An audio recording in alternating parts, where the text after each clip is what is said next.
Thanks very much, and thanks for the warm welcome. And it's a delight to be back in the homeland, I must say, even on a snowy day that reminds me of sitting my O-levels in the first week in June. And to be back in the Whitworth, which was a happy playground of my youth.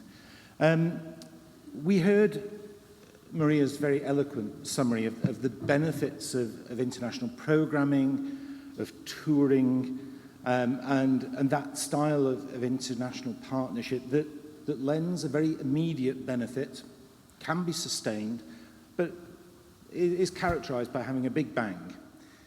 What I'm going to talk about in the next 20 minutes is the sort of partnership that takes longer to build, but can be, in some cases, deeper and more sustainable, particularly if you get it right. Loosely, we can refer to them all as knowledge partnerships, but I'm going to look at a range of examples that have come out of the Oxford Museums in recent years, all of which have slightly different aims and objectives and slightly different styles of delivery. Many of you will know the museums in Oxford. They all root back into the old Ashmolean building, the oldest surviving public museum that opened in 1683. And of course, the collections from their outset were international in character, but there's quite a difference between collecting internationally and interacting internationally. And in common with many university museums, until maybe 10, 15, 20 years ago, it's very much one-way traffic. Collections in, knowledge in, papers out perhaps, but not much more than that. But in common with most university museums, the Oxford Museums have turned themselves inside out in the past decade, 15 years, so that they are now very much public-facing institutions. They're used as gateways, as portals for exchanging knowledge from the academic community to the wider public. The case studies I'm going to talk about, I'm not going to pretend that Oxford has all the answers, far from it. And I think in many cases, we're not even sure of the questions. But I will just present a few bits of experience that come out of the four museums that have their roots in these three characters. The Tradescants, John Tradescant the Elder, led the first Arctic collecting expeditions in 1618. John Tradescant the Younger led the first three collecting trips to North America, to Jamestown. And so material of an international character was coming back, all put together by Ashmole in his new museum. And that's the first case study that I want to look at. Now, those collections are 8.5 million objects, and together it's a network of reasonably significant museums in terms of visitor base. So it's the Ashmolean, the Museum of Natural History, my own museum, the Pitt Rivers Museum, our Siamese twin next door, and the Museum of the History of Science. And together, we now welcome something over 2 million visitors a year, 2.25 in the last year. And significantly, 30% of those are international visitors.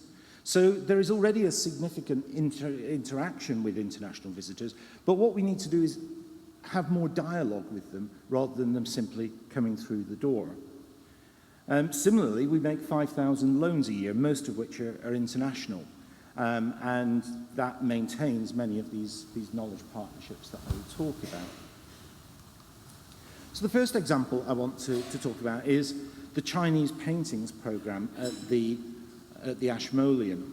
And that's driven by a wish to have a deeper relationship with Chinese audiences.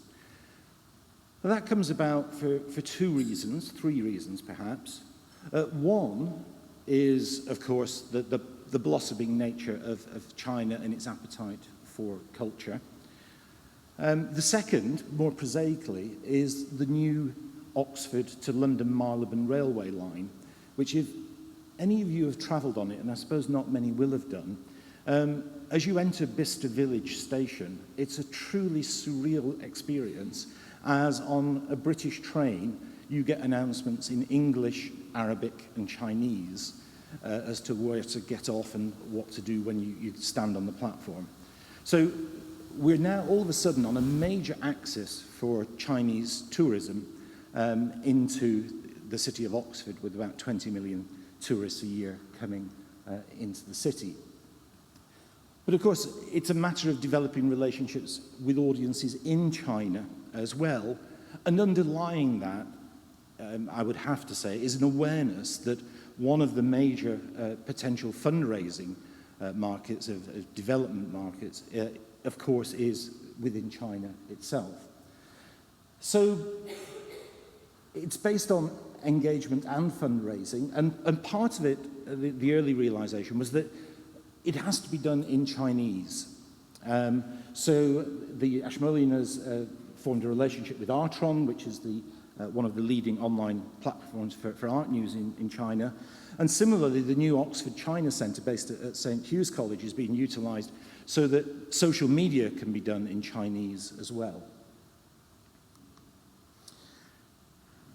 It's a matter of working with contemporary Chinese artists as well. The project is based on a substantial bequest of Chinese contemporary and modern art, but also there's a desire to build the collection as those networks strengthen. It's also about enhancing the research within the university, particularly within the China Centre that I mentioned. And in terms of the programming, there's been a realization that there's a need to shift the style of programming so that it caters for those Chinese visitors and Chinese interests. So things like China Day, the study days within the museum, Live Friday, have all been shifted to cater for the Chinese paintings program.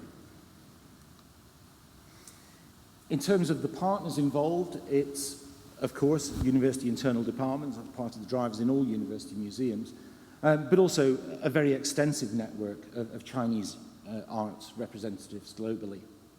The funding at the moment it was initiated on private donation, and as I mentioned, part of its aim is to attract more private donation.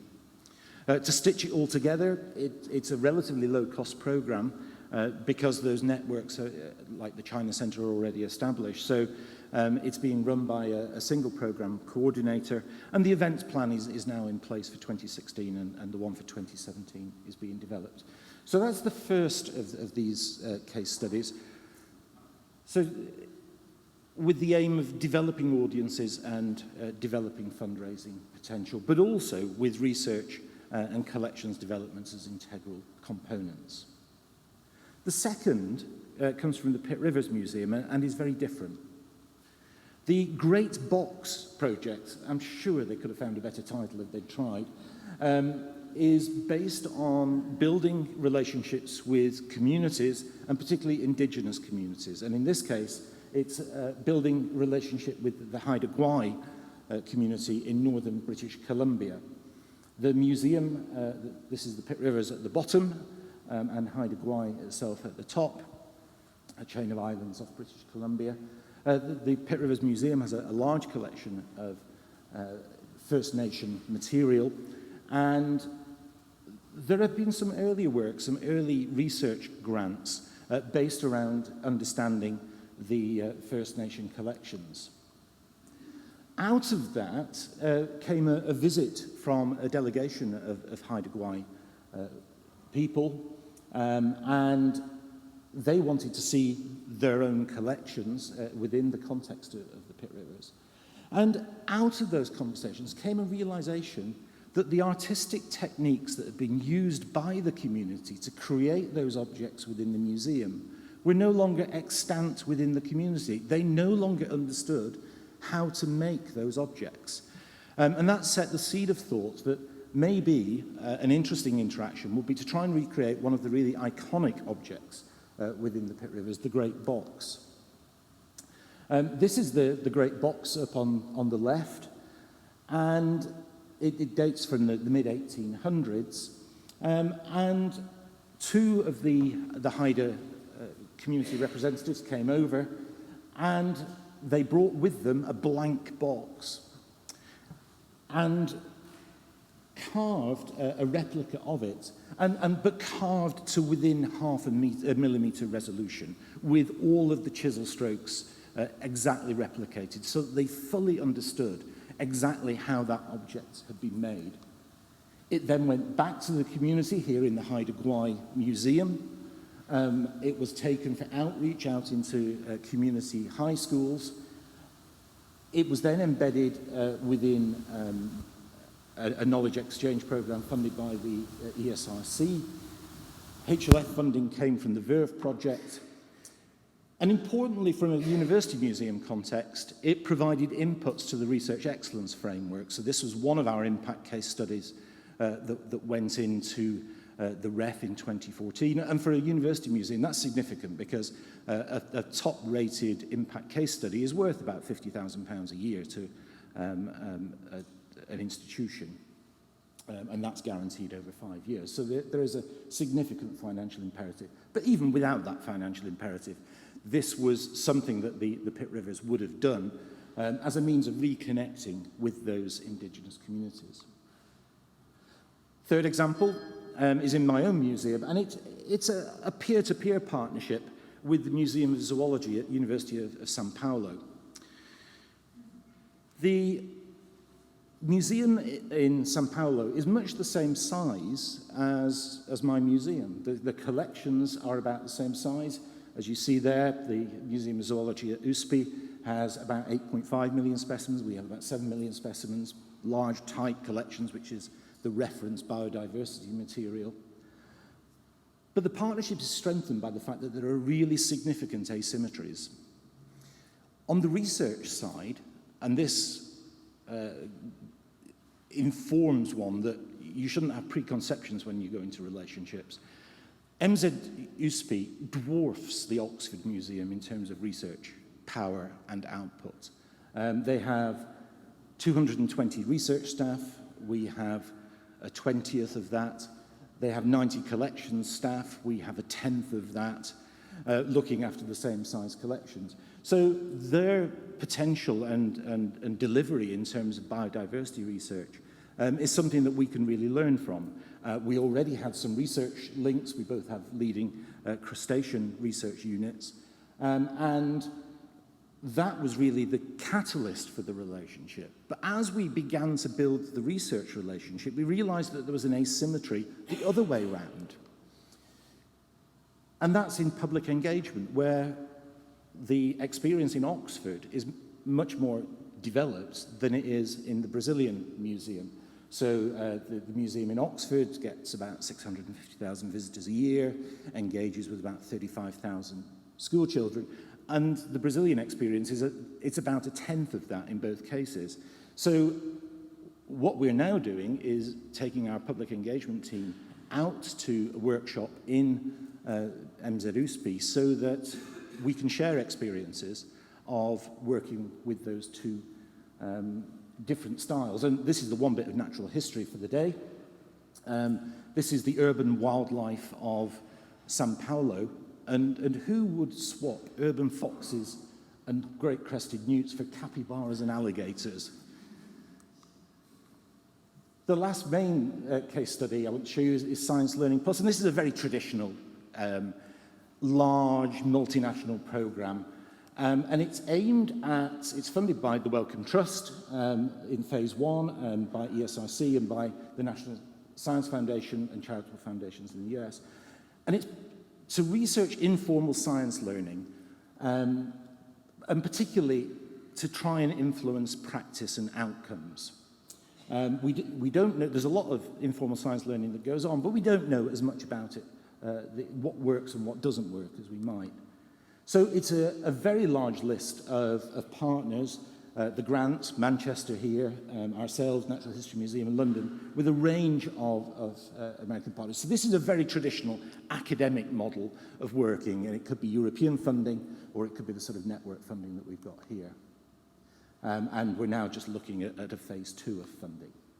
And finally, an example of international knowledge partnerships is in terms of Oxford Cultural Leaders, which is a new international program for emerging cultural leaders. And from its outset, it's partly aimed at delivering leadership training and knowledge for UK cultural leaders, but the intention was always that it would be with an international audience as well. Its unique point is really that it's delivered with the executive training unit of the Saïd Business School. It's aimed at creating adaptive leadership within a very changing environment, and that's applicable whether it's in the UK or Brazil or India. In terms of the cohorts so far, 2015, largely First World, New Zealand, Spain, Denmark, Estonia, Germany, and a much more significant international application this time round, and about half of the participants being international. So that's gradually beginning to build an alumnus base of people who will continue to interact with the Oxford museums.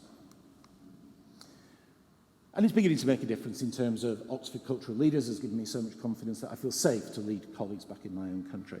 And as that programme builds, then that network will extend globally. And I'll leave it there.